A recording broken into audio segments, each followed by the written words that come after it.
Today, I want to share my mama with you through some things she left behind. And I also want to talk about an aging phenomenon that occurs to me when I look through these things. My mama was born May 17th, 1925. She was 39 when I was born on May 18th, 1964. So May 17th, May 18th, we were birthday twins, and I loved that growing up. For some reason, it was just super fun to share an almost birthday with my mama. Her name is Ethel Dion Empey Moore. She was named after Ethel Dion, who was her great aunt, I think, but who died soon after this picture was taken. I have that picture hanging in my library, and I love it. But my mom always hated the name Ethel, so she always went by Dion. I mean, mom to me, but Dion to other people. And she has a spelling of her name that I've never seen from anyone else. So it was always unique. The first thing I want to share is these stockings. She made these for my two oldest daughters. Now let me show you what I have. This bin contains the makings of the stockings. She designed these stockings on graph paper. She had a girl version and a boy version. She wrote down the colors of the yarn and had each one drawn out. Now first she did them for my three nephews who were older than my kids. And then she did them for my two oldest daughters, and I'm not sure if she did any more. Here are her bags of needlepoint yarn. She put them on a link and put them in bags with the numbers of the colors. Here's the fabric that was the lining. And I've just kept those because they're sentimental. After she finished the first two, the arthritis in her hands became so bad she could no longer do needlepoint, let alone play the piano. And she was a fabulous pianist and a piano teacher. So there we were left with these two beautiful stockings. And we had 4 kids after that. So we ended up with a hodgepodge of stockings for everybody else until I finally broke down and dug up her patterns and made 2 more girl stockings and 2 boy stockings. So now every Christmas we have the mantle lined up with the 6 kids' stockings. Now I have to say that during this process, sometimes I cursed her. Why did you start such a beautiful tradition that you could not finish, Mama? But I finished it on her behalf, and with love shining down from heaven, I'm sure. So here's the first example. She intended to do all of them, but at some point she could not do them. Another thing my mom loved to do was knit. She also was a great seamstress.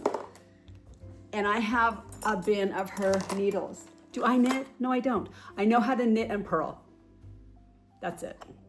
But I still have her needles because they're sentimental to me. Now, will they be sentimental to my children? No, I'm sure they won't, because they didn't watch my mom do this, but I did. So I still have these. To prove my mama loved to knit, this is a sweater she knitted for me in college. Now, I don't know if you can see the beautiful detail. Look at these sleeves. The beautiful detail of this sweater she made for me. It's so cozy warm. It's so warm, I was concerned about wearing it in this video that I might be all sweaty. So far, so good. But this is just one of the things she made for me. Here's a skirt she made for me, also in college, that went with this sweater she knitted for me. That went with it. Now look at this. It is beautiful. It is so beautiful. It is so pretty. Here's the third sweater she knit for me. I picked out this yarn myself. I love the colors. It's got this beautiful detail on the neck and on the back. And it's just such a pretty, pretty sweater. I've worn this so many times. When I look at some of the things I still have of my mama's, these are 2 pockets that she knitted. Look how pretty. These were undoubtedly for another sweater for my dad.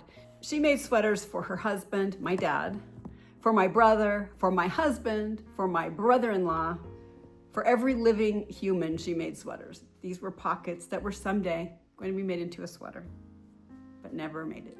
Here's another piece she started. I don't know what this was going to be for.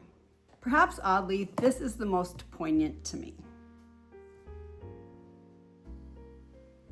My mother would often knit dishcloths and pot holders, and they looked like this. So I know that's what this was. But the thing that was striking to me when I got this bin was that she was in the middle of doing this. It was still on the needle. One day, she was holding this and knitting it, and she set it down. And she never picked it back up. That was the last day she ever knitted anything. And I think about that a lot. I think about the lasts. Of course, I think about the lasts with my children. When was the last time that particular child came up and had me pick them up and carry them? Because at some point it stopped. I don't carry any of my children anywhere anymore. I carry my grandchildren, but not my children. So when did that stop? What was the last time? Of course, I didn't anticipate it would be the last time when it was. Did my mama know when she set this down, just like this, that she'd never pick it up and that she'd never finish it? I don't know. I often wonder about the last time people stood up straight or walked without a shuffle. When's the last time you ran full out, the fastest you could go? I actually still do it every once in a while, even though I've never liked running, because I just want to prove that I can still do it. But I'm a little more concerned that I'm going to fall on my face and injure myself than I was when I was a kid. We cannot always control when we stop doing things. Sometimes it's an accident or injury or disease that takes it away from us against our will. But sometimes we stop doing things and we just lose capacity over time. I think about that a lot during the day. So every time I need to take something downstairs, I take it then. I don't wait until I have 15 things. I go up and down the stairs over and over and over every day. If I drop something on the floor, I bend down fully to pick it up. I don't try to kick it across the floor or navigate in a way that I won't have to move very much. I try to move as much as I can. I try to lift and carry and put things up on shelves and reach for things. I think our capacity, at least to some degree, has to do with our willingness to endure discomfort or to continue pushing forward. And I think our health has a lot to do with that as well. I used to be a singer. In fact, one of my many majors in college was musical theater. I graduated in business eventually, but that was one of my passions. I still sang after college and I taught lessons after college. And twice as an adult, I've directed a choir and I've sung in choirs. But in about 1999, I got chronic sinusitis. It started as a cold and it ended up as chronic sinusitis. And even the endoscopic sinus surgery did not cure it. And that's when I stopped singing. I mean, I still sing in the congregation at church. And I still sing when I go Christmas caroling, but I don't solo anymore because it's depressing. I used to be a good singer and I'm not anymore. But so much happened with my physical capacity to sing that was discouraging that I just stopped altogether. And it's sad because I love singing in theory anyway. I have a couple of daughters who sing, and one has owned a vocal studio and is an absolutely accomplished vocalist. And she's offered many times to teach me lessons, and I'm just not interested because it's embarrassing and discouraging. And a couple of days ago, even at 61, I texted her and said, "Is your offer still open?" I mean, I know it's not going to sound great, but maybe I could still at least enjoy it privately, right? And at least maybe I can increase that capacity a little bit. So I don't really have a message today or any kind of moral lesson. This is just something I'm thinking about and learning. But I'm hoping that in midlife, we can continue to increase our capacity, continue to do things that help us move forward, continue to do things we've always done and not just give them up just because we're too old. I'm hoping that for as long as possible, we can keep our physical, mental, emotional capacity high and use it to do good in the world. So I guess that's the message. Let me know in the comments if there's something that you used to do that you don't do, but you wish you did. Or maybe you're going to start doing it again. Or maybe you're thinking about doing it again and need a little encouragement, because I'll give it to you.